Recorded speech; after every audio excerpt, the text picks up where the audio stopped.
Hola, hola amigos, ¿cómo están? Un nuevo encuentro de los jueves de Raíces de Sefarad, lo que va a ser el último del año. Ahora les vamos a explicar por qué este es el último del año del 2020 que ya se va. Hola Lili, ¿cómo estás? Hola Marcelo, hola a todos, bienvenidos un jueves más para acompañarnos en Raíces de Sefarad Online. Y Hanukkah alegre a todos, que hoy estamos terminando la fiesta de Hanukkah y tenemos que encender la octava vela. Eso ¿Qué es, tienes antes para de, compartir de Marcelo? como siempre, les recuerdo que ahí estamos. El canal de YouTube, que es importante que se suscriban, a nosotros nos hace muy bien, se difunde, y ustedes saben cómo es en Internet el efecto multiplicador que tiene cuando se suscriben y cuando comparten los videos. Además, todos los días estamos alimentando con las 2 charlas que tenemos cada semana, así que se ha enriquecido muchísimo nuestro portal de videos.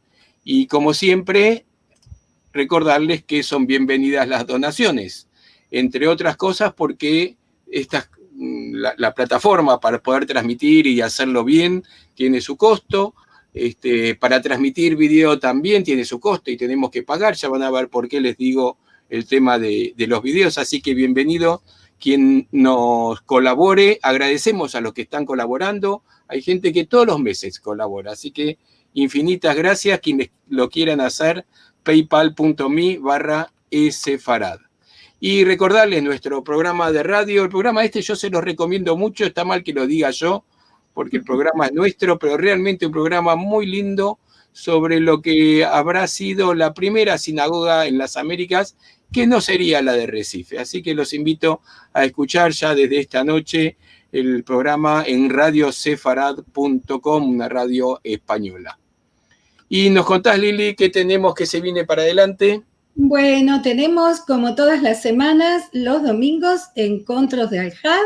Este próximo domingo 20 de diciembre vamos a tener sobre el humor sefaradí. La charla se llama Muestra de Vida, Caras de Riza, el humor en la cultura sefaradí. Estas charlas de los domingos se llaman Encuentros de Al-Had y son habladas enteramente en ladino. Vamos a tener como balabay, como patrón de esta reunión a Eliezer Papo, un profesor del Centro Gaón de Israel, y vamos a tener como invitada, como musafira, a Karen Gerson Sharjon, que está en Estambul, en el Centro Sefaradí.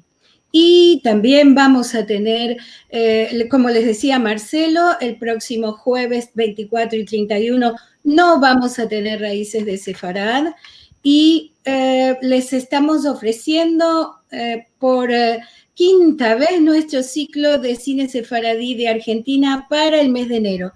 Todos los jueves tendremos una película para ofrecerles durante 24 horas. Así que más información les vamos a dejar el programa de películas en sefarad.com. Y de paso nosotros descansamos un poquito. Sí, sí. Bueno, los invitamos a todos, si tienen la Hanukkah preparada, a encender las velitas con nosotros. Le vamos a dar la bienvenida a nuestra invitada, que también nos va a acompañar a encender las 8 velas de Hanukkah que nos corresponden para terminar la fiesta hoy con mucha alegría. Bien, vamos a prender las velas. Hola Esther primero, después te vamos a presentar ya para la charla, pero quisimos también desde los dos lados del Río de la Plata, desde Uruguay tú, y nosotros desde aquí vamos a encender la vela de Hanukkah. Prendemos primero el Shamash, hoy es la última vela, el último día en realidad, las últimas velas. Claro, hoy se prenden las 8.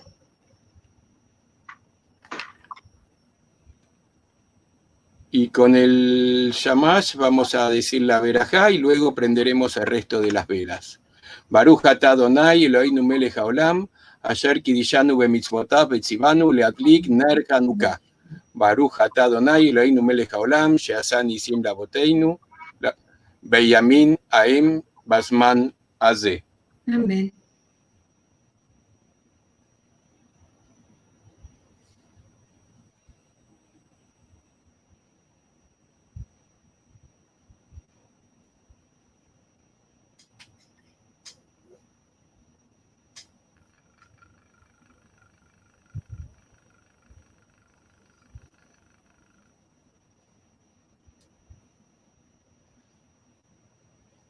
Muy bien, llegamos a las 8 velas de Hanukkah, una fiesta de alegría, una fiesta de familia, de cosas dulces.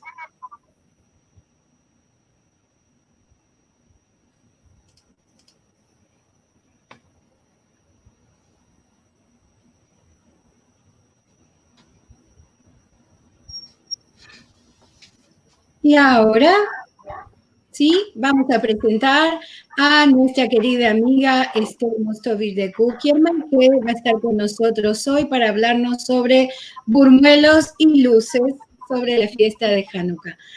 Esther nació en Montevideo, Uruguay, estudió Derecho, Sociología, Coordinación Institucional, Idioma y Literatura Yiddish en varias universidades. Ejerció en Uruguay como escribana y es una apasionada del Talmud.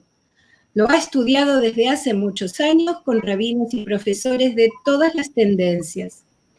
A partir del año 2001 fue profesora de Talmud y Derecho durante 18 años en el Centro de Posgrados de la Facultad de Derecho de la Universidad de la República del Uruguay.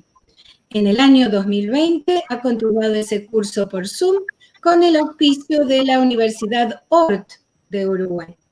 Además, da cursos, seminarios, talleres y conferencias en universidades y establecimientos de Uruguay y Buenos Aires y también en instituciones sefaradíes.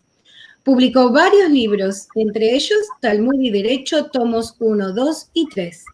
Publica asiduamente en el Semanario Hebreo de Montevideo y en Internet en el portal del Comité Central Israelita del Uruguay. Bienvenida, Esther, ahora sí. Bueno, muchas gracias. Es un placer estar aquí con ustedes y vamos a estar un rato. Bueno, ¿saben? Tal como quedamos, porque Esther es de las personas que uno se quedaría todo el día escuchando. Me pidió Esther que cuando falte 15 minutos le avise, así que no se sorprendan cuando yo entre para avisarle. Esther, hay mucha gente que te está escuchando, de todo el mundo estoy viendo, después lo vamos a ver al final, como siempre hacemos con todos los saludos, y las preguntas que aparezcan que las pueden hacer, como siempre, por el chat. Sí, Esther, a ver, todo tuyo. ustedes tienen un chat, me imagino que saben cómo funciona. Yo les voy a hacer algunas preguntas y cuando se las haga, contesten por el chat. ¿Estamos? Bueno, voy a empezar con una pregunta y espero que vayan contestando en el chat. A ver qué opinan ustedes. ¿Dónde aparece en la historia hebrea, en las fuentes hebreas, la fiesta de Hanukkah? ¿En dónde la podemos leer? ¿En la Biblia? ¿Hay alguna Agadá de Hanukkah que ustedes hayan escuchado? Tal vez está en el Talmud, que es la recopilación de la jurisprudencia hebrea. Bueno, si se les ocurre alguna contestación, lo pueden ir escribiendo. Las fuentes que tenemos cuentan de una época cruel, guerra, sangrienta opresión a los hebreos. Pero el pueblo judío ha logrado ponerse de pie y seguir adelante. Vamos a empezar con lo que dicen las fuentes históricas. Hacia el año 334 antes de la era común, Alejandro de Macedonia llega a Judea con sus ejércitos.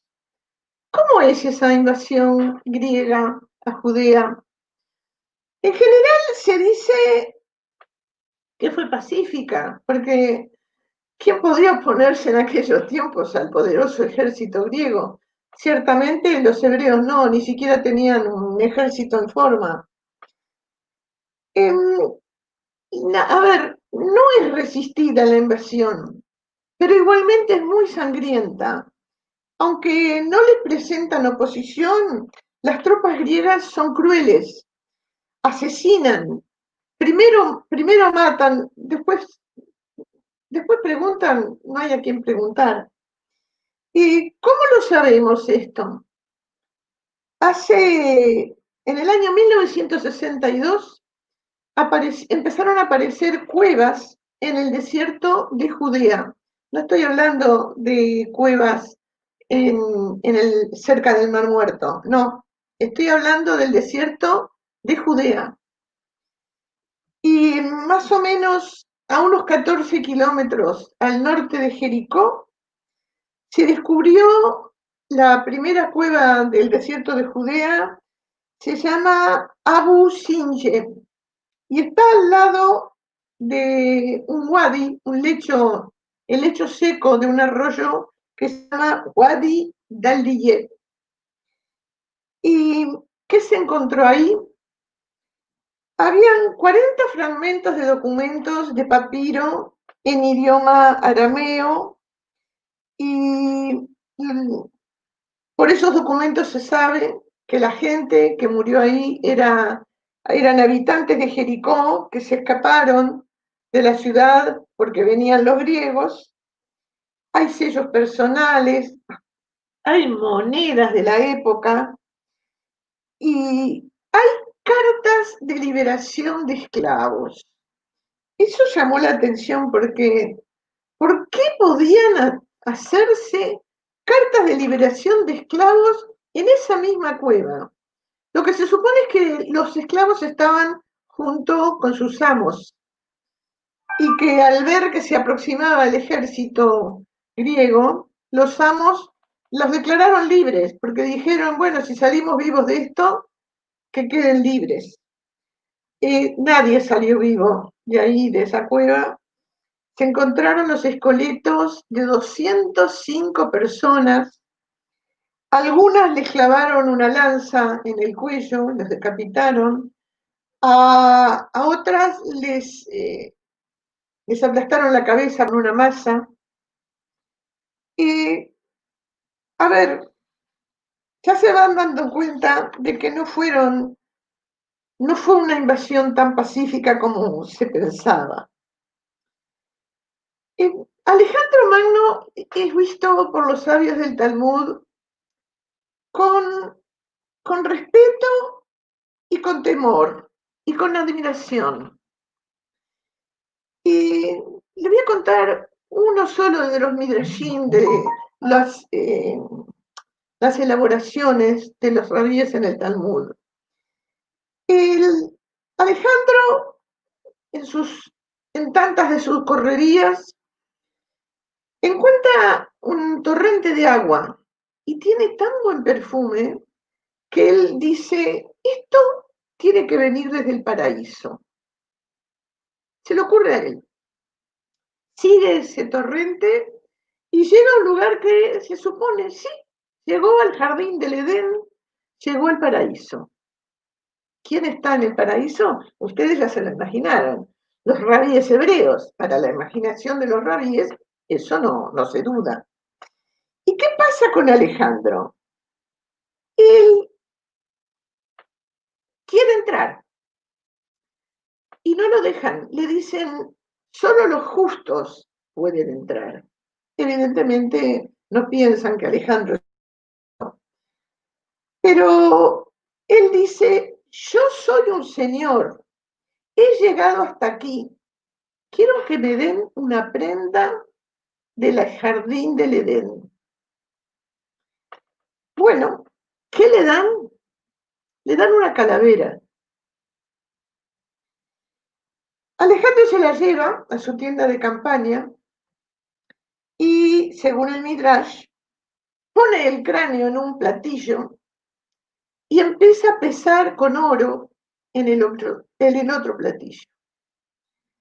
Y pone una moneda, pone 10 monedas y siempre el cráneo sube. El cráneo es más pesado que las monedas.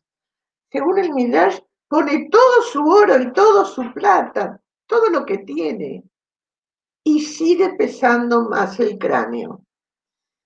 Alejandro no entiende lo que está pasando, llama a los rabíes y les dice, explíquenme este enigma. ¿Qué le dicen los rabíes? Tapa los cuencos de los ojos con tierra y vuelve a pesarlo. Bueno, tapa los cuencos de los ojos con tierra, lo pesa y ahí el cráneo tiene su peso normal. Alejandro pide que le expliquen y les dicen los rabíes: cuando la ambición empieza, no puede detenerse. Solamente vas a detenerte en esta carrera con la muerte. Nada te va a detener. 10 años más tarde se muere Alejandro Magno, a los 33 años de edad. No se muere en combate, se muere enfermo en su cama, 10 días después de un banquete, y a consecuencia de una enfermedad que nunca fue bien determinada. ¿De qué murió? No se sabe, pero sus varias esposas y sus muchos hijos son asesinados en pocas horas. Pueden pensar lo que quieran, pero no termina el día sin que sus generales empiecen a pelearse. Uno lucha contra el otro, larga sus ejércitos, se sacan una provincia al otro. Quedan 2 generales vivos. Creo que había 7 en total, pero los asesinan. Estas 2 son Ptolomeo. Ptolomeo fija su capital en Alejandría, la ciudad fundada por Alejandro Magno. Hoy está en Egipto. Seleuco es el otro general que queda vivo. Él se instala en Antioquía. Antioquía pertenecía a Siria antes, hoy es Turquía. Antioquía era una ciudad muy antigua, Seleuco la arregla y la aumenta. Entre Seleuco y Ptolomeo se reparten los territorios que habían sido el imperio de Alejandro Magno. Y cada tanto vuelven a luchar entre sí para sacarse alguna provincia que otra. En los primeros años, Judea está bajo la dirección de Seleuco, bajo la dirección de Ptolomeo. Y ahí hay unos cuantos años que los judíos pueden practicar su religión con tranquilidad. Pero en el año 168, más o menos, el rey griego descendiente del general Seleuco, que se llama Antíoco IV Epifanes, vence a los Ptolomeos y entra en Jerusalén, en la provincia de Judea. Antíoco es terrible. Antíoco entra a Jerusalén, lo que busca es oro y plata. Entra al templo, lo saquea, se lleva el candelabro de oro, se lleva todo lo que es de oro, se lleva todo lo que le parece de valor. Instala estatuas de dioses griegos en el templo, hace sacrificios en el altar del templo de Jerusalén, sacrificios a los dioses griegos, que por supuesto eso contamina hasta las piedras en el templo. Los hebreos sienten eso con dolor, con humillación, y muchos judíos en ese entonces emigran, en ese momento se podía, emigran a Alejandría y a otras ciudades del imperio griego dominado por los Ptolomeos, porque allí la vida les es más libre, pueden desarrollarse. Ahora, ¿qué sucede? Esa libertad que le dan los griegos de vivir en sus tierras y de practicar su religión si quieren, da como resultado que los judíos se asimilan muy pronto, muy rápido al helenismo. A ver, ¿qué es helenismo?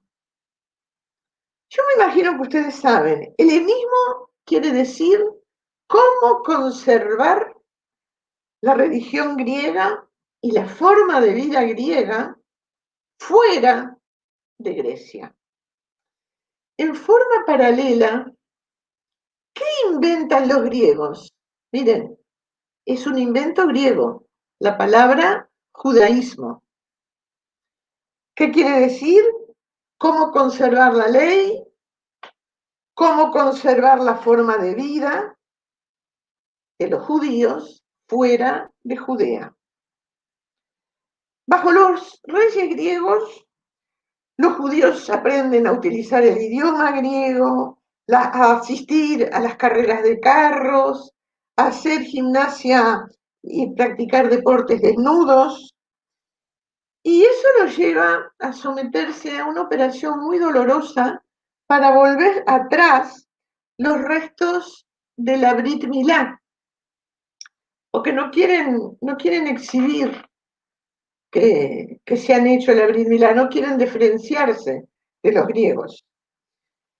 En el siglo III, antes de la era común, en las sinagogas del mundo griego, empieza a traducirse verbalmente la Torá y los profetas al idioma griego, porque los judíos ya no saben y no entienden el idioma hebreo.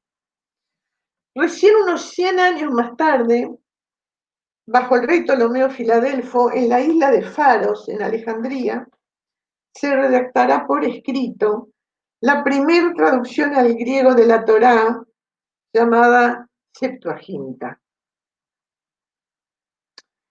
Mientras tanto, en Judea, los seleucidas establecen la obligación de tener educación griega para adquirir ciudadanía griega. Eso lleva a los hebreos a estudiar la cultura, la filosofía, el idioma griego. Y por ahora las cosas van bien.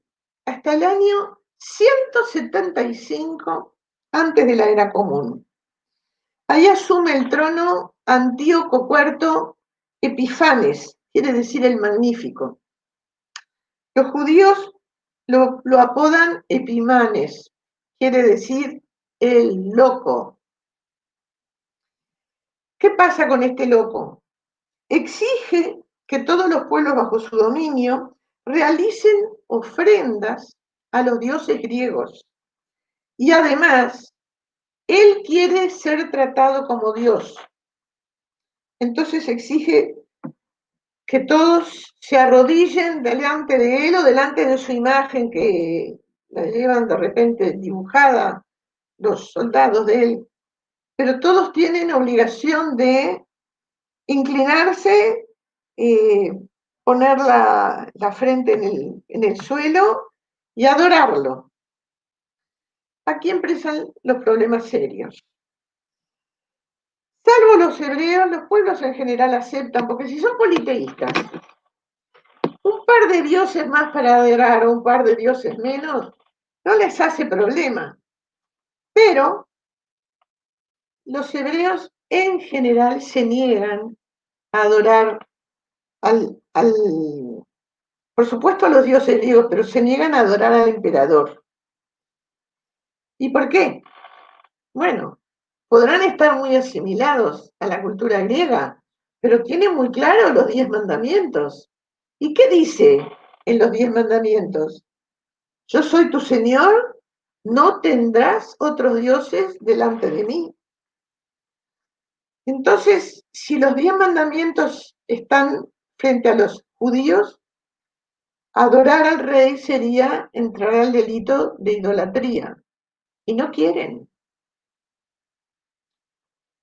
Bueno, y aquí estamos, casi al final del siglo II antes de la era común. ¿Cuál es la fuente hebrea que está relatada, en que está relatado este episodio? ¿Puede ser la Biblia? Parecería que no, porque las fechas no dan. ¿Qué fuentes hay para la festividad de Hanukkah? A ver, ¿ustedes conocen alguna Haggadah de Hanukkah?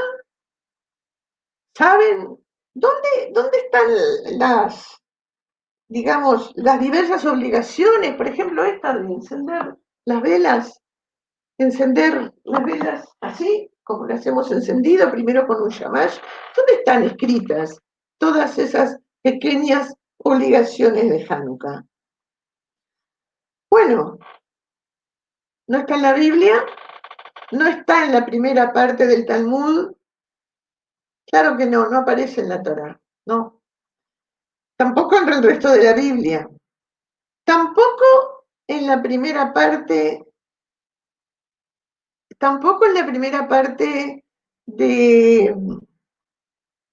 del Talmud, que es la Mishnah.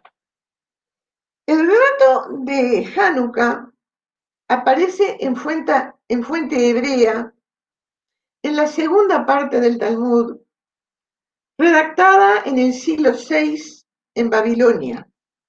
Se llama Gemara.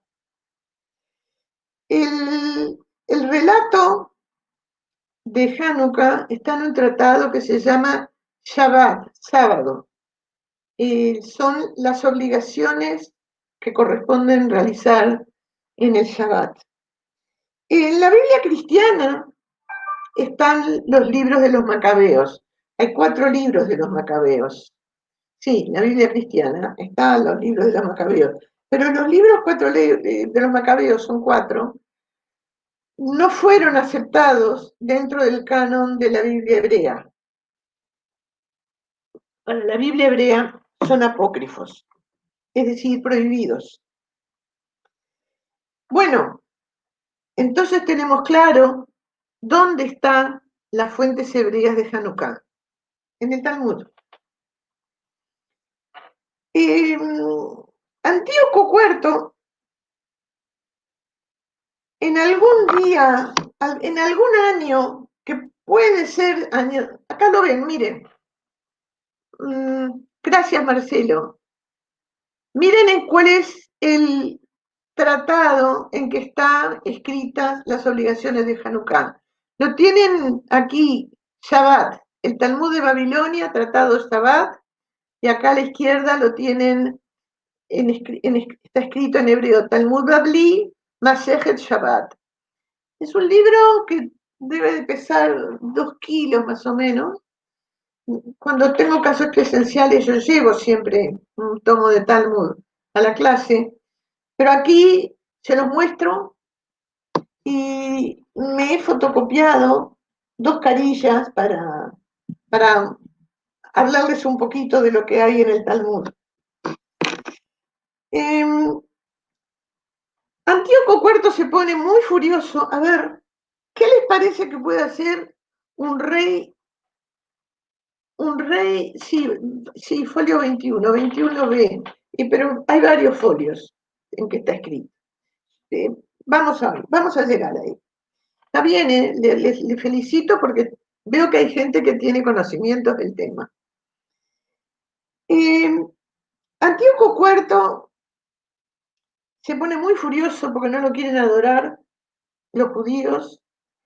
Decide que eso es una traición al imperio griego y al emperador. Entonces dicta un decreto en el que prohíbe toda manifestación de la religión hebrea en sus territorios, ya sea matrimonios, celebración del Shabbat, hacer el Brit Milá a los niños, leer la Torá, el Pentateuco. Entonces, ¿saben lo que queda vigente en ese momento? Que se puede, los griegos permiten a los hebreos, permiten leer los profetas. ¿Por qué? Porque los profetas les explican los rabinos a Antíoco que son los héroes del pueblo hebreo. Y entonces los griegos lo permiten porque la lectura de los hechos y de la historia del pueblo está dentro de las costumbres hebreas, griegas. Y de esa época data la inclusión de lo que se llama capítulo de profetas y de escritos dentro de la lectura semanal de la Torá, acompañando los lunes y los jueves la lectura semanal de la Torá, hay lo que se llama Haftará, que es agregado de profetas o de escritos, y viene desde la época griega la tradición. Bajo el reinado de Antíoco IV, los soldados irrumpen en las casas de Judea, donde ven gente reunida, y si los encuentran estudiando ley hebrea o haciendo cualquier rito, por ejemplo, una circuncisión, un matrimonio, o enseñando ley, lo que hacen es matar en el acto a todos los presentes, porque los declaran traidores y merecen la pena de muerte en el acto. Primero matan, no preguntan, no preguntan lo que están haciendo, matan. Y no piden explicaciones, pero ¿qué pasa? Los judíos siguen reuniéndose para enseñar la ley hebrea. ¿Y qué hacen? ¿Qué inventan para poder salvarse de la vida si los encuentran estudiando ley hebrea, leyendo la Biblia, que está prohibido? Bueno, arman lo que se llama una reunión de juegos. Ponen en la mesa un trompo, se llama seribón en hebreo. Es una perinola pequeña que en ese entonces tiene 3 caras triangulares y el trompo gira así, con la mano, gira, lo hacen girar, sobre un paño donde hay 8 o 9 posibilidades. Es algo así como una ruleta chica.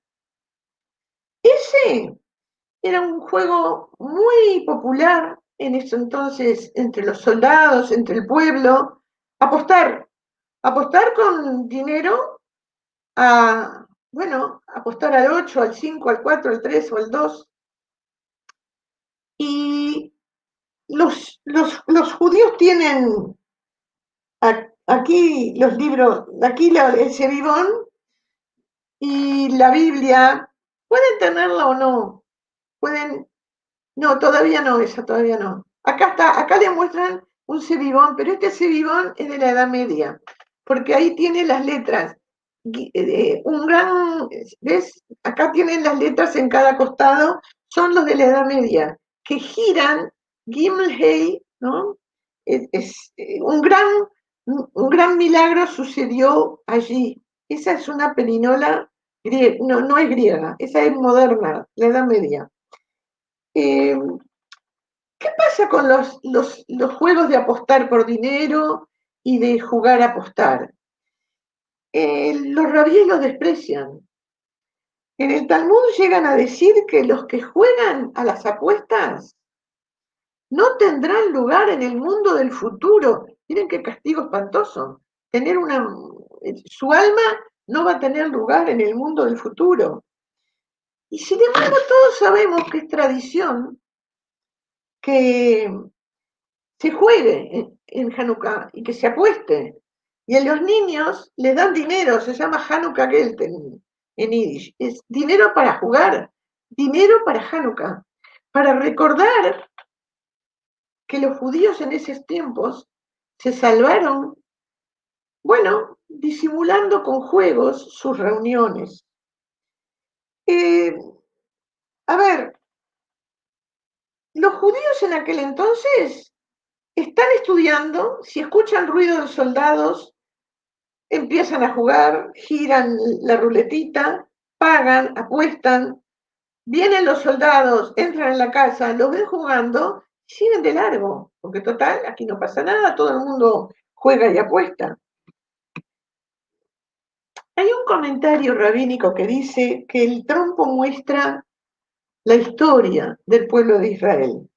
Así como el trompo da vueltas en una sola pata, gira, gira, se cae, se levanta, vuelve a girar. Miren, acá están los chiquilines jugando con el trompo. Así ha sido el destino del pueblo de Israel en la diáspora. Da vueltas de tierra en tierra, lo mortifican, lo amargan, intentan exterminarlo, pero luego de cada derrumbamiento, los judíos se levantan nuevamente. Bueno, la rebelión macabea, ¿qué pasa? Los ejércitos griegos son poderosos, están asentados en Judea. ¿Quién se anima a luchar contra ellos? Pero alrededor del año 165, mire que las fechas, los años son, según el historiador, los años pueden variar un poquito. Pero alrededor del año 165, antes de la era común, en la aldea de Modi'in, que está a unos 12 kilómetros de donde hoy se encuentra el aeropuerto internacional de Israel, vive un anciano que se llama Matatías, de la familia de los Jasmoneos o Macabeos. Un oficial griego está de camino por los campos, se acerca a él porque lo ve trabajando en el campo y le saca la imagen del emperador y le dice: arrodíllate y adóralo. Bueno, muchos de ustedes deben haber escuchado esa historia. Hay momentos en que un líder puede cambiar la historia de su pueblo. ¿Qué hace este anciano? Decide solo y sin dudar, libertad o muerte, para él y para quienes lo sigan. Matatías mata a ese oficial griego, lo mata a él y a sus soldados. Bueno, imaginen ustedes que son habitantes de la aldea de Modi'in en la época de Matatías. Traten de ponerse en el lugar de los aldeanos judíos que viven en ese momento en una aldea donde sucede eso. Piensen. Fíjate, tenés la segunda pregunta por ahí, Marcelo. Ponela, por favor. ¿Qué hacen ustedes si vivieran en Judea cuando Matitiau está ahí? ¿Qué harían? ¿Se arrodillan ante la imagen de Antíoco y para adorarlo y, bueno, esperar a que pasen esos tiempos peligrosos? ¿Tratan de huir de la aldea? ¿Tratan de escaparse? ¿Piensan en esa posibilidad? ¿Les gustaría dejar sus casitas cómodas y sus fuentes de agua, sus tierras labradas? ¿Les gustaría a ustedes ponerse como guerrilleros, abandonar su pueblo, abandonar su aldea y salir a luchar con los hijos a cuesta, con los ancianos, con los padres, con los abuelos, con sus esposas? ¿A ustedes les gustaría salir ir de guerrilleros y acompañando a Matitiau y a sus hijos? Piénsenlo y pónganme las respuestas que tienen. Pero traten de ponerse en el lugar de esos aldeanos donde Matitiau y se le ocurrió matar al oficial y a sus soldados. ¿A ustedes les gustaría lo que hizo Matitiau? ¿Se quedarían contentos? Les voy a decir que no, que la gente de la aldea se puso muy furiosa, muy furiosa. ¿Por qué? Porque ellos pensaban, bueno, seguimos acá, como sea, pero seguimos en nuestra casa, seguimos en nuestras tierras, nos aguantamos. Los macabeos no son queridos por la población. Sin embargo, a ver, alguien contestó ¿Alguien contestó algo? No, no nos rajamos. Espera un poquito. Rajamos. Si yo no te dije fue muy valiente, Matitiao. Quiero saber qué harían ustedes. Olvídate de Matitiao. ¿Qué hacen ustedes? Diana Omnum dice, rajamos. ¿Vos sabés lo que te puede pasar, lo que te podía pasar en esos tiempos si rajás? En los caminos te pueden asaltar, violar, matar. Los caminos, rajar, no podés rajar. En esos tiempos, con los soldados y con toda la gente muerta de hambre, escapándose, no es posible, no. ¿Qué vos decís? Hay que ubicarse en la época. Exacto, tratá de ubicarte, pensalo, pensalo, pensá lo que harías si sucede hoy. ¿Saben una cosa? En aquel momento todos los aldeanos de Modín no podés huir. Simona Ben, no podés huir. No, no, no tenés forma de huir sin que te maten en los caminos. Todos los aldeanos se pliegan a las guerrillas, porque no les queda otro remedio, porque con el grupo de guerrilleros se sienten por lo menos protegidos en la vida. Y se van.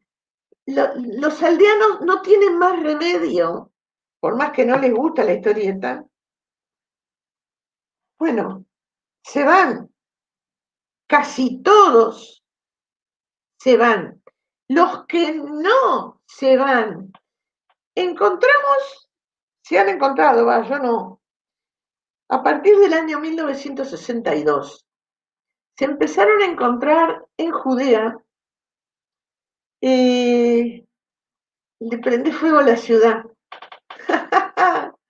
Sí, luchar contra como los macabín, no tenés más remedio, no hay más remedio. Y los macabeos juntos, con toda la gente que no tiene más remedio que seguirlos, siguen. Resguardarse puso alguien ahí, sí. Desde el año 1962 se empezaron a descubrir en Judea que las casas antiguas en esas ciudades de Judea se hacían con sótanos. Esos sótanos ocupaban todo el tamaño de la casa y los sótanos se usaban por ejemplo, para fabricar vino, para prensar aceite, para hacer jabón. Se usaban para algunas cosas. Y se han encontrado que de esos sótanos hay muchos que tienen corredores que pasan en, digamos, corredores excavados debajo de las casas hasta las montañas cercanas y desembocan en cuevas. Hubo mucha gente, fíjese que Judea era una tierra donde había una invasión tras otra, piensen, recuerden todas las invasiones que hubo, no vamos ahora a entrar ahí, pero hubo gente, sí, que se escondió en los tiempos de los griegos y después de los romanos. Hubo gente que se escondió en esos sótanos. Sabemos que se escondieron porque, ¿qué dejaron?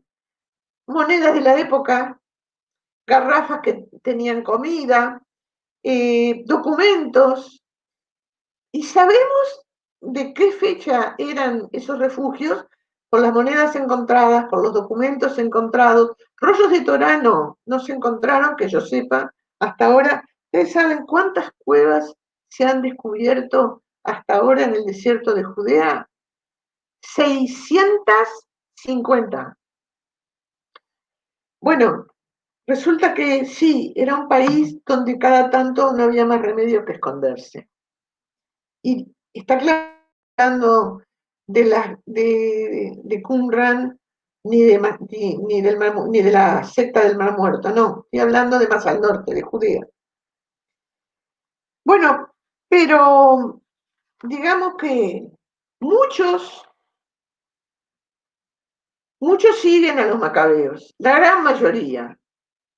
¿Y qué hacen? Entran a las guarniciones de noche, degüellan a los soldados griegos. Es la única forma, los sorprenden y los degüellan.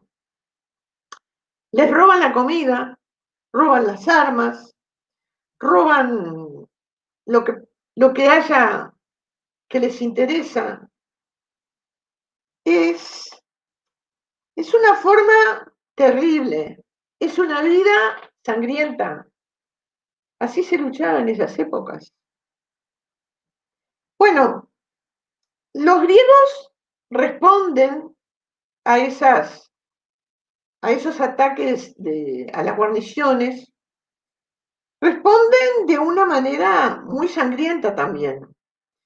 En una oportunidad encierran en una cueva a 1000 judíos en un Shabbat. Le prenden fuego a la cueva, tiran adentro maderos encendidos. Es Shabbat y los judíos, para no violar el Shabbat, se dejan quemar vivos antes que violar el Shabbat. Después de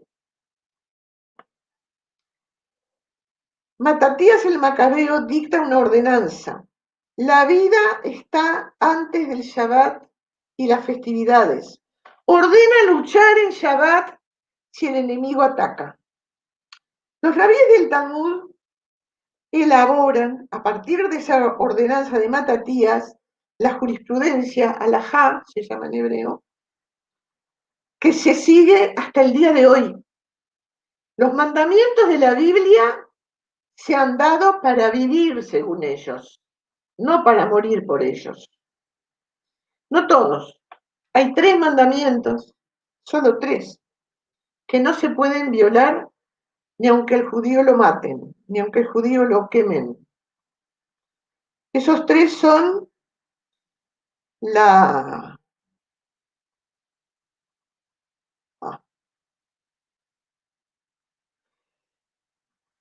idolatría, el incesto y el asesinato. Y esta alajá sigue vigente en todo el mundo judío. Ustedes deben de saber, en el año 1973, Israel fue atacado en Yom Kippur, justo el día de Yom Kippur, por los ejércitos combinados de Egipto y Siria. Los atacantes pensaron, los judíos no se van a mover para defenderse en Yom Kippur, que es el Shabbatot, es el día más sagrado del año.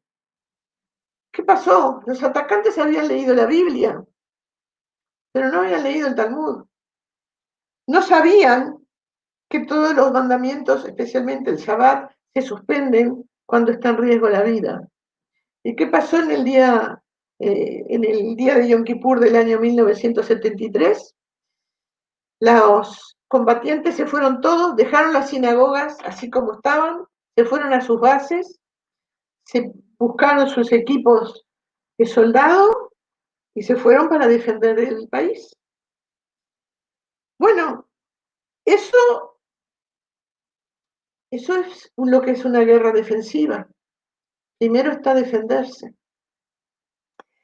En el año 163, antes de la era común, ya fallecido Matatías y sus hijos, sus hijos, había fallecido 2 hijos para ese entonces, pero los hermanos macabeos logran liberar Jerusalén, purificar y rededicar el templo al Señor de Israel, desplazar a los griegos de Judea. Es increíble, pero con esas guerras de guerrillas, sí, logran vencer a los griegos. Lo que pasa es que, imagínense cuántas aldeas, cuántos pueblos estaban levantados en armas. ¿Quiénes eran los guerrilleros? Salvo algunos pocos que se escondieron, se lograron esconder en el desierto de Judea, los demás estaban como guerrilleros y no tenían armas, salvo muy pocas. pero sí, los pocos vencen a los muchos y los judíos que no tenían educación de soldados logran vencer a los griegos y más o menos habrá un Estado independiente, bastante independiente, unos 200 años a partir de ese momento, hasta la caída de Jerusalén bajo los romanos en el año 70 de la era común. Vamos a leer ahora directamente del Talmud, un poco de texto, Tratado Shabbat. Este ejemplar que les mostró hace un ratito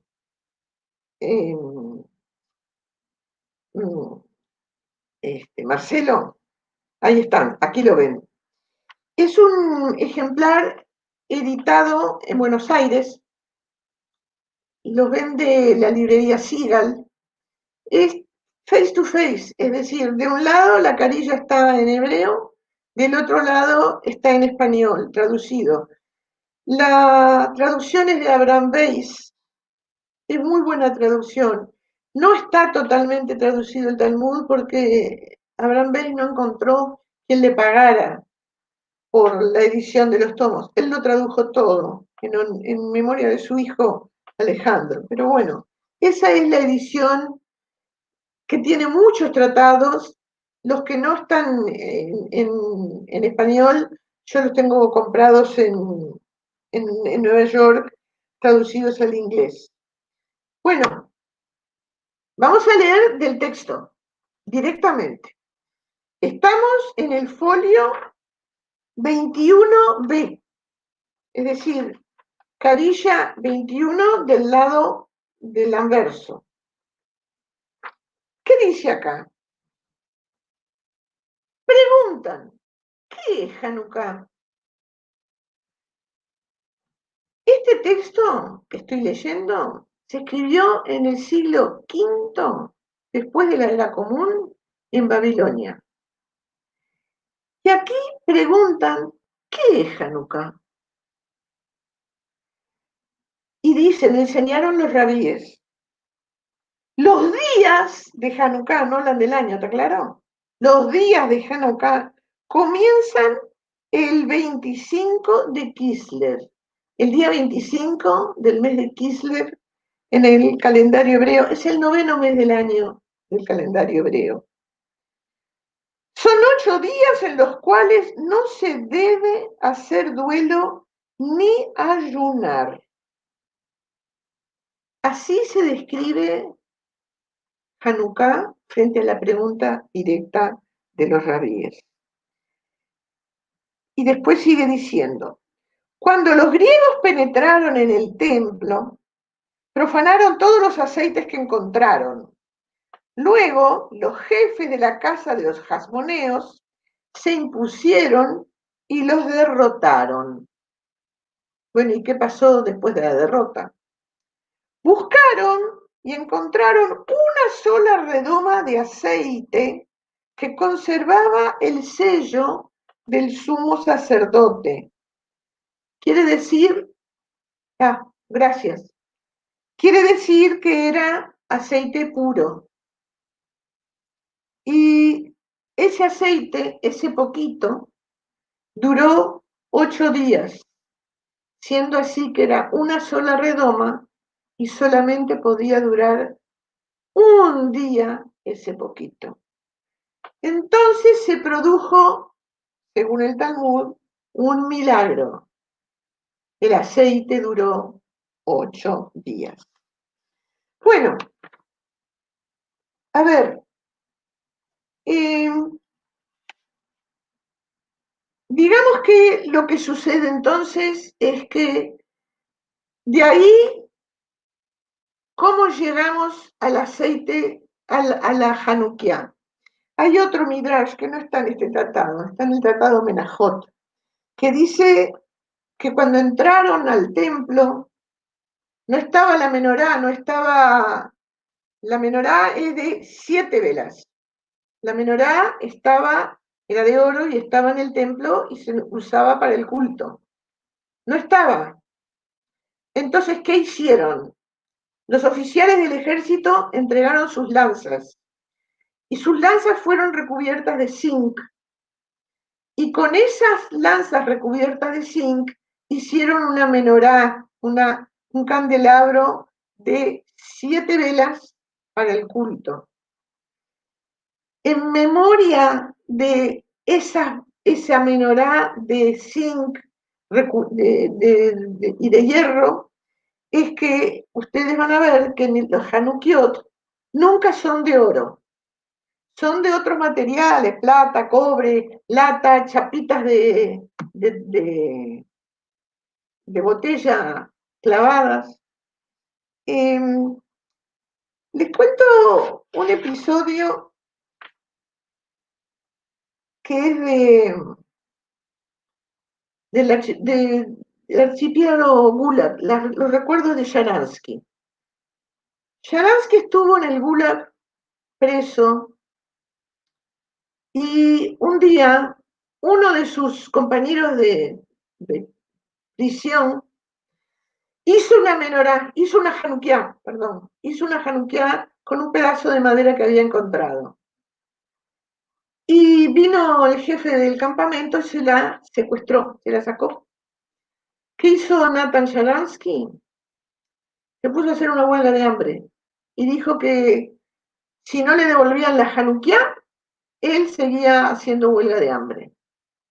El capitán del campo le dijo que dejara esa ridícula huelga y transaron en que Sharansky podía celebrar Hanukkah, podía encender las 9 velas en el escritorio del capitán. Entonces, él solo fue al escritorio del capitán, el capitán con la ordenanza, estuvieron ahí, le dieron una vela grande, la cortó en 9 pedacitos, y él no sabía las bendiciones. ¿Qué Hanukkah? Nunca jamás había festejado Hanukkah, pero ahí no, ahí la quiso celebrar. Él dijo, es mi identidad la que está en juego. Entonces inventó ahí mismo, inventó 8 bendiciones, yo qué sé, por la madre Rusia, por su esposa, por sus hijos, por sus padres, por sus abuelos. Y el capitán y la ordenanza del capitán del campo se quedaron callados la boca, mirando esa ceremonia, que no entendían nada, pero la miraban con respeto, a pesar de que las velas le ensuciaron el precioso escritorio al capitán. Y a los pocos días el capitán encontró una forma de penarlo a Sharansky y mandarlo al calabozo por unos cuantos días, pero Sharansky se quedó muy contento, porque él había podido expresar su forma de ser judía y no le importó estar en el calabozo por unos días. ¿Y por qué se los estoy trayendo este ejemplo? Porque no es una persona religiosa, lo tiene muy clarito Sharansky. Es una persona, digamos, laica. Sin embargo, Hanukkah a estas alturas forma parte de la identidad judía. Ha trascendido de ser una celebración religiosa. Uno piensa, ¿es cierto? ¿Hubo un milagro? ¿Pasó ese milagro? Si pasó ese milagro, ¿por qué recién en el siglo V, después de la era común, los rabíes están preguntando, ¿qué es Hanukkah? ¿Por qué antes no se hablaba del tema? Sabemos que Hanukkah se celebraba desde el siglo I, pero ¿saben qué? Ahora quiero preguntar otra cosa. Quiero preguntarles de qué se hacen los burmuelos. A ver si alguien sabe decirme de qué se hacen. Bueno, yo estuve averiguando, estuve entrando en internet y le estuve preguntando a unas amigas mías. Los burmuelos son sefaradín, es costumbre de los judíos sefaraditas. Se hacen con harina. ¿Alguien sabe de que se hagan con otra cosa? Por favor, me lo dicen si alguien sabe de que los burmuelos se hagan con otro ingrediente. Los judíos ashkenazim los hacen de papa rallada con cáscara. ¿Saben por qué? Porque la papa era muy popular. Después del descubrimiento de América, llegaron las papas a Europa Central y crecieron muy bien en Polonia, Lituania, en la parte europea de Rusia. Crecieron muy bien. Ya no hubo más hambre, porque comiendo papas, las papas se tiran en la tierra y crecen enseguida. Quiere decir que los judíos ashkenazim hacen buñuelos de papa frita y los judíos sefaradim parece ser que hacen buñuelos, sí, los latkes, en yiddish se dice latkes. Se hacen con miel, sí, pero ¿cuál es la sustancia? Se les pone miel o se les pone azúcar, harina de trigo, y queso. Muy bien, eso del queso es otra historia. Digamos que lo importante es que se hace frito. Es que con cualquiera de esas recetas tradicionales se recuerda el aceite milagroso de Hanukkah. ¿Qué pasa con el queso? ¿Con qué se hacían los buñuelos de Hanukkah antes del descubrimiento de América, antes de que aparecieran las papas en Europa? ¿Sabe de qué se hacían? La tradición dice de queso blanco, de ricota, no de queso amarillo. Sí, claro que son fritos, es lo que estoy diciendo. Tiene que ser frito. Fritos en aceite, no en grasa, en aceite, porque hay que recordar el aceite del milagro. Harina, sal y huevos, puede no haber sal, porque si te hace mal la sal, no importa, no importa. Bueno, a ver, ¿por qué se hacían de queso en la temprana Edad Media? En recuerdo de Judith y Holofernes. ¿Ustedes conocen el libro de Judith? ¿Alguna vez lo leyeron? ¿Saben dónde está el libro de Judith? El cuento dice, la tradición de Judith no está en la Biblia hebrea, no, en el Primer Testamento no está, pero el cuento dice que Judith estaba en la ciudad de Betulia. Es una ciudad que nunca se pudo ubicar.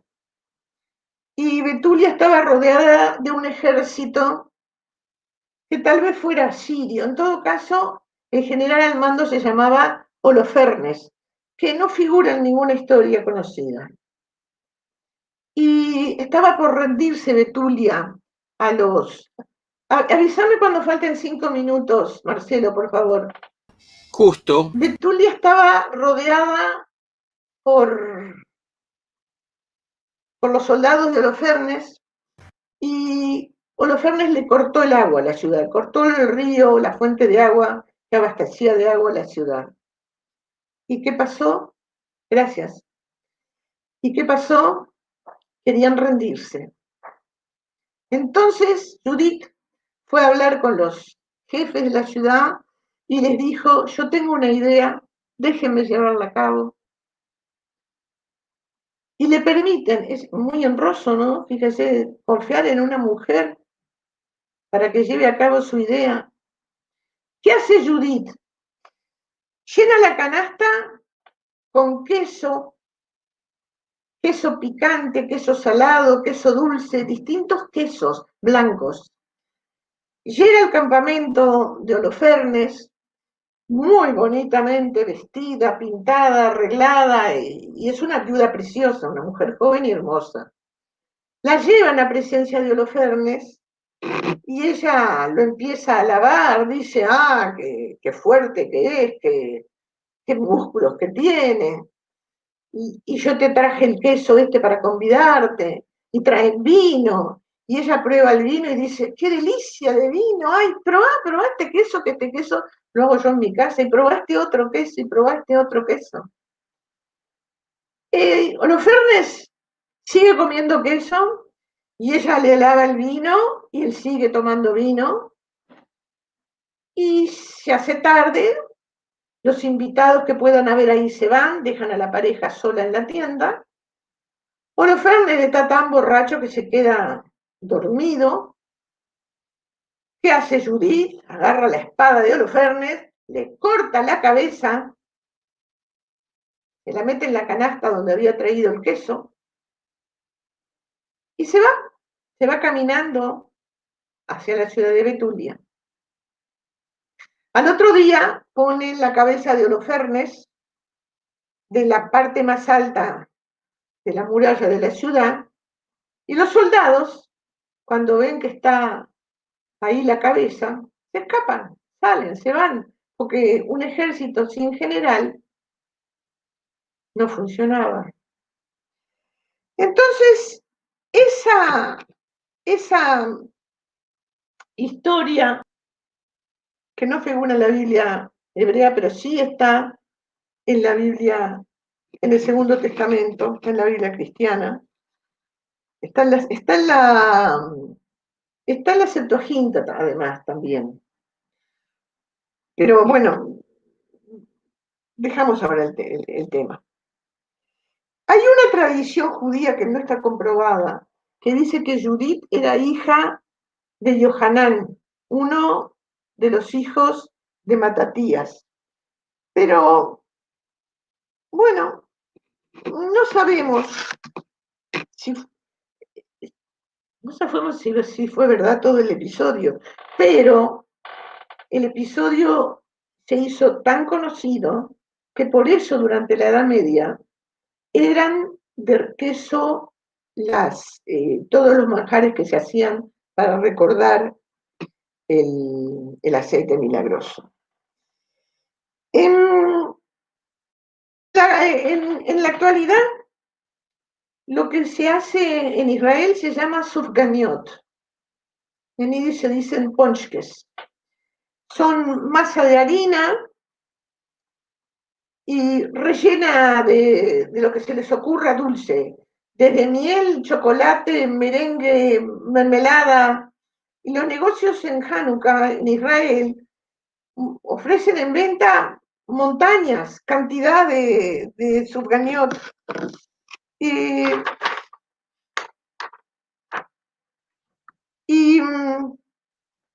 ¿saben qué? El cebibón se sigue usando. En Israel le cambiaron las letras, porque antes decía Nes Gadol Hayasham, o sea, un gran milagro sucedió allí, esas eran las letras. Ahora en Israel dice Nes Gadol Hayasham, es decir, se recalca que el milagro sucedió en Israel. O quiere decir acá, aquí, un gran milagro sucedió aquí. Bueno, yo voy a terminar con esto. Muchos pueblos se asimilaron a la dominación griega, de ellos no se volvió a saber.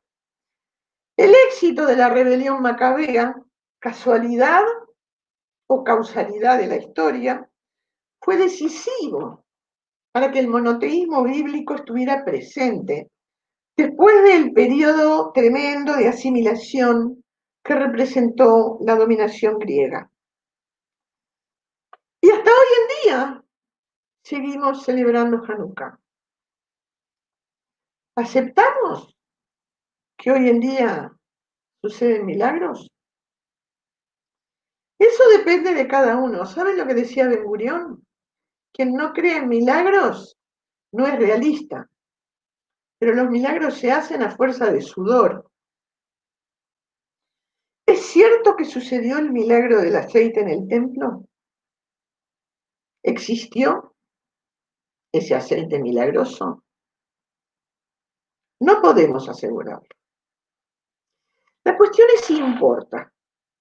porque desde hace más de 2000 años, las luces de Hanukkah forman parte de nuestra identidad. ¿Está? ¿Viste?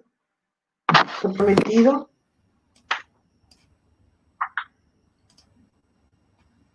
Bravo, Esther, cuánto que hemos aprendido hoy. Además, quienes tenemos la suerte de por lo menos escucharte una vez al año, no es solo lo que aprendemos, sino cómo lo aprendemos. La calidad con que nos transmitís la historia, como si estuvieras relatando un cuento que de alguna forma algo de leyenda también tiene, y la verdad que es maravilloso, y la verdad que los comentarios ahora vamos a ver van también en ese sentido. Gracias muchísimas, Esther, en esto que la forma que nos has contado, porque además en cada Hanukkah siempre escuchamos las mismas historias. Y esta vez la escuchamos distinto, realmente la escuchamos distinto. Tengo más historias, montones, pero otro día. El año que viene. El año que viene hacemos las 8 noches, así nos contás una historia cada noche. Buena idea. Bueno, vamos a ver algunos comentarios que hay.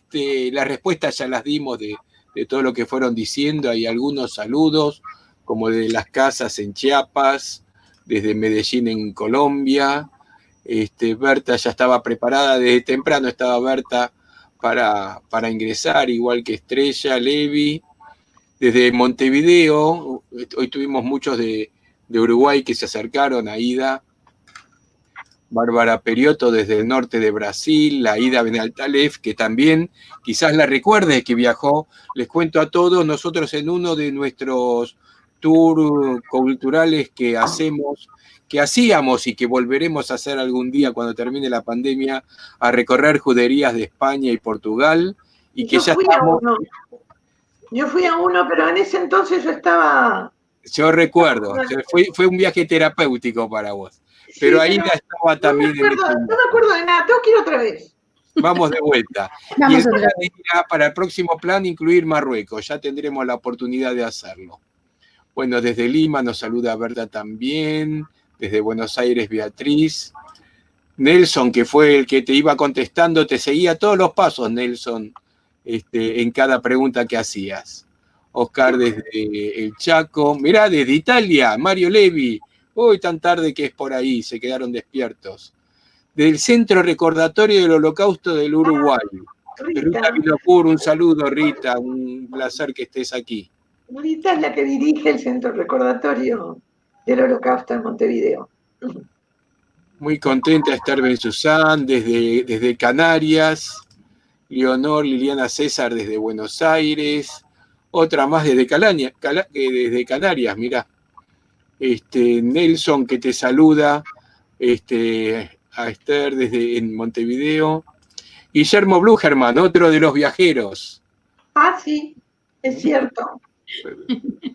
Nuestro grupo de viajeros por las juderías te vino a escuchar, Mira. Ya se saludan entre ellos. Sí. Saluda. Acá tenemos una pregunta, no la entiendo bien, dice, ¿y por qué no prendieron con aceite? ¿Lo qué, mi amor? Y supongo que será el candelabro del templo, pero sí lo hicieron. Los candelabros del templo quemaban aceite. Existen incluso algunas Hanukiot que, si tú las ves, que tienen un pedazo de cuerdita que va a un depósito de aceite. Aceite de oliva, tenía que ser. El Tratado de Shabbat discute de qué aceite puede ser. Y lo que piden es el aceite de oliva porque es el más puro. Y te cuento por qué. El aceite de oliva no es simplemente porque es un aceite puro. Es porque ¿ustedes se acuerdan del episodio de Noé y el diluvio? Claro. Que se llena todo el mundo de agua y está Noé en el arca, y cuando pasan muchos días, él manda una paloma. La primera vez la paloma vuelve sola.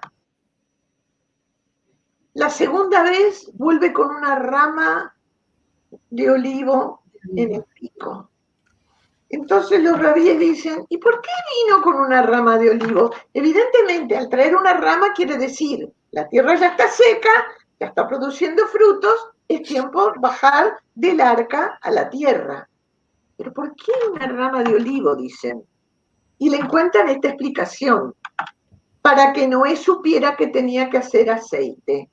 ¿Por qué? Porque con ese aceite se iban a prender luces en homenaje al Señor del universo. Y por eso, desde ahí, desde el diluvio, viene la tradición de que el aceite de oliva es el más puro y es el que corresponde para prender la menorá y la Hanukiot. Sin embargo, el mismo Talmud dice que se pueden aceptar otros aceites. Por eso hoy en día se hacen de vela, de cebo de vela, bueno, de muchas, hoy en día se puede hacer cualquier cosa. Pero el aceite de oliva para freír sigue siendo en la tradición lo más puro que hay. Incluso hay algunos que te dicen que no te hace mal si comes frito, ¿verdad?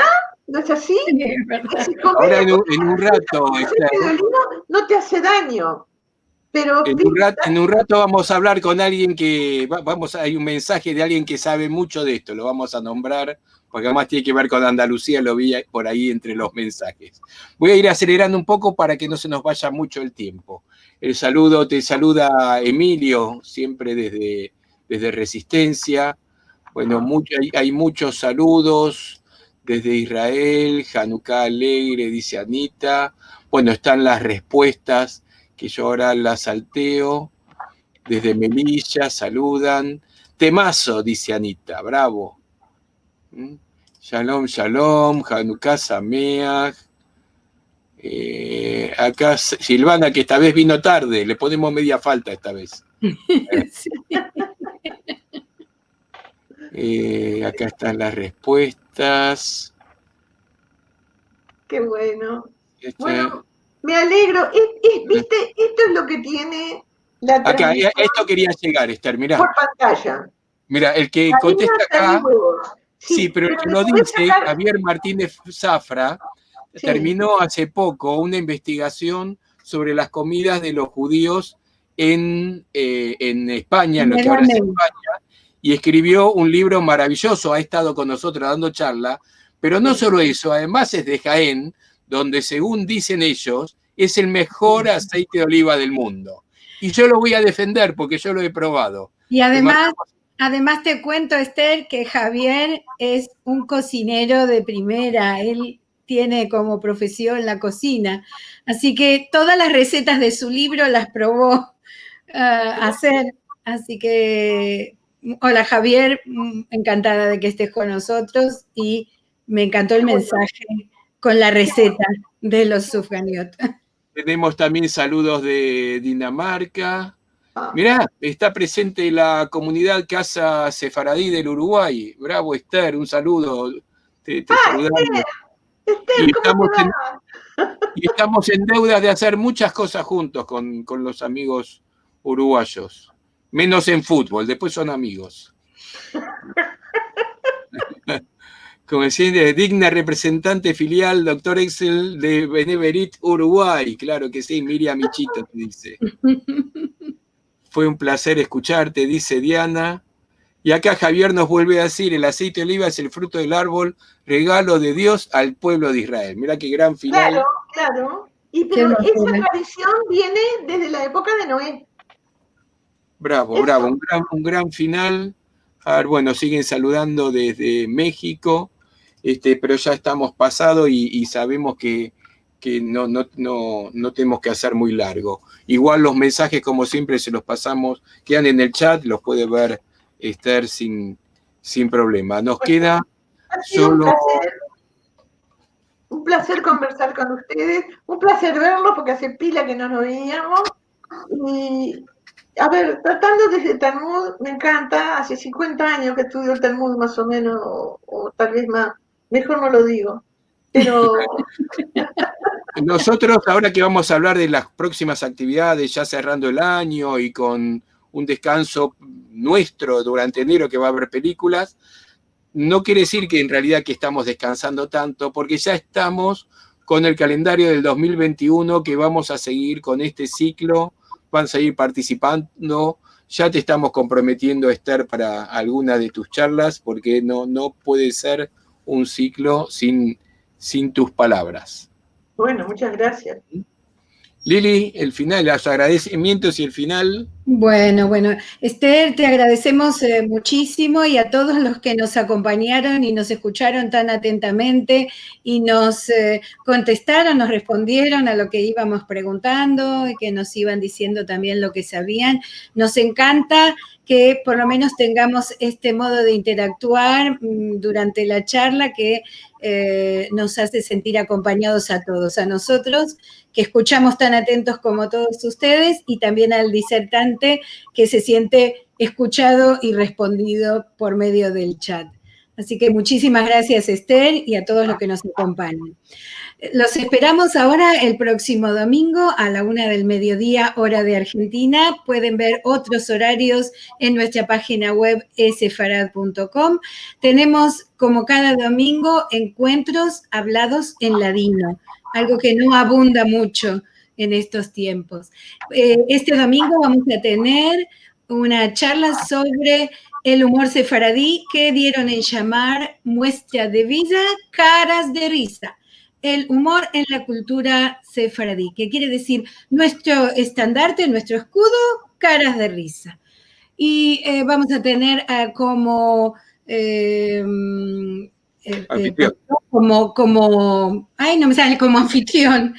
anfitrión, como balabay, que eso significa la palabra en ladino, como anfitrión al profesor Eliezer Papo, y como musafira, como invitada a Karen Gershon-Sharjon desde Estambul.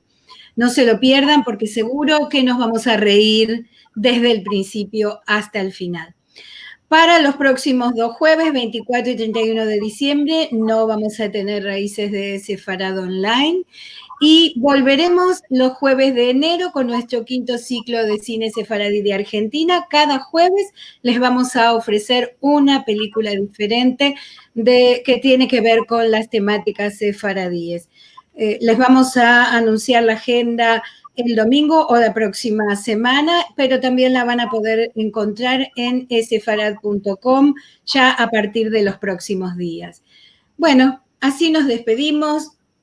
Hemos tenido un Hanukkah diferente este año. Siempre los encuentros son por medio del Zoom o de algunas otras plataformas y de medios electrónicos, pero no hemos dejado de hacerlo. Así que tampoco el COVID nos ha podido vencer, y hemos celebrado todas las festividades del año encerrados en casa y a través de la pantalla. Muy bien, nos vemos en enero o el domingo si nos quieren acompañar. Estas actividades de los domingos no se van a interrumpir en ningún momento. Así que les mandamos a todos un enorme beso. A Esther, muchas gracias. A Marcelo también te saludo. Nos vemos después. Y que pasen unas hermosas fiestas. Bueno, Hanukkah Sameach. Hanukkah Sameach.